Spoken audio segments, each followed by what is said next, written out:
Les champions de la pollution dans SciencePost.fr du 6 août 2021. Sur les 29 000 centrales électriques réparties dans 221 pays pour l'année 2018. Les résultats publiés dans la revue Environmental Research Letters révèlent que seulement 5% d'entre elles étaient responsables de 73% des émissions de CO2 de la planète produites par le secteur de la production d'électricité. Ces 5% se trouvent en Asie de l'Est, en Europe et en Inde. La centrale qui émet le plus est celle de Belchatow, en Pologne, qui a émis 38 millions de tonnes de dioxyde de carbone en un an, soit plus que la totalité des émissions d'un pays comme la Nouvelle-Zélande.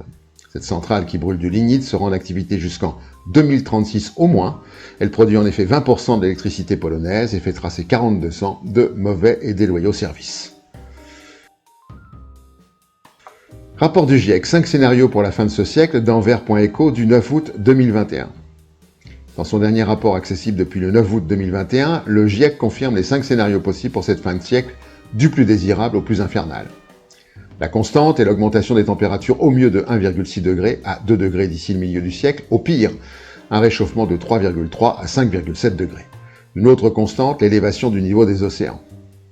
Au mieux de 28 à 55 cm, au pire, de plus de 2 mètres d'ici 2100.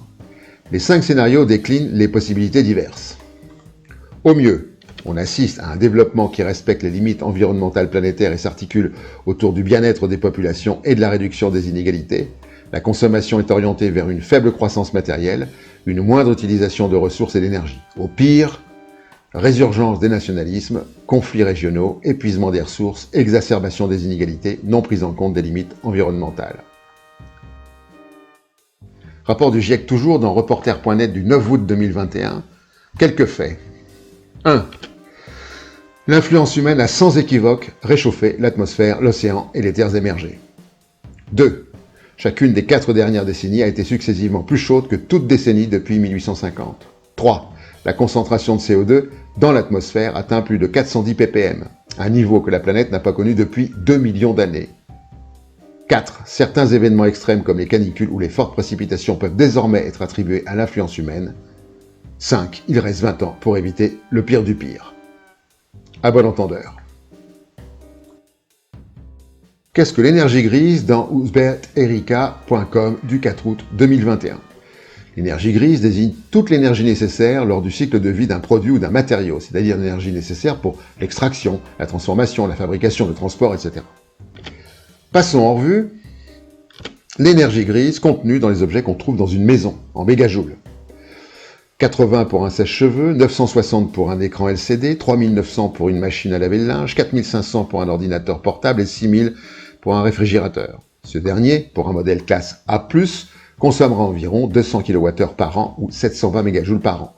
Il faudra donc 8,3 ans pour que sa consommation électrique dépasse l'énergie requise pour sa fabrication. Pour 2012, les estimations pour la France indiquent que l'énergie grise représenterait 75% de l'emprise énergétique des ménages. Donc, quand on parle d'énergie verte produite par des panneaux solaires ou des éoliennes, on oublie d'évaluer l'énergie grise qu'il aura fallu mettre en œuvre pour leur fabrication, leur transport, et le bilan n'est pas si vertueux.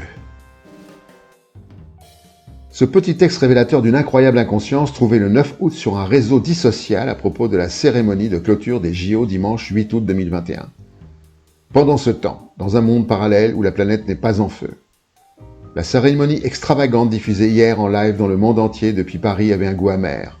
Sur fond de musique lancinante et apocalyptique, on voit un président et un paquet de supporters déconnectés du réel, fêter on ne sait pas trop quoi. La fin du monde ? Les avions tournent en rond dans le ciel en crachant des nuages pour rappeler combien notre pays, c'est le meilleur du monde, mais pas en matière d'humilité. Tout ça en pleine restriction de liberté pour la majorité des Français et de purge antisociale. Des jeux et du pain. Et pour finir, la connerie de la semaine. À la prochaine fois.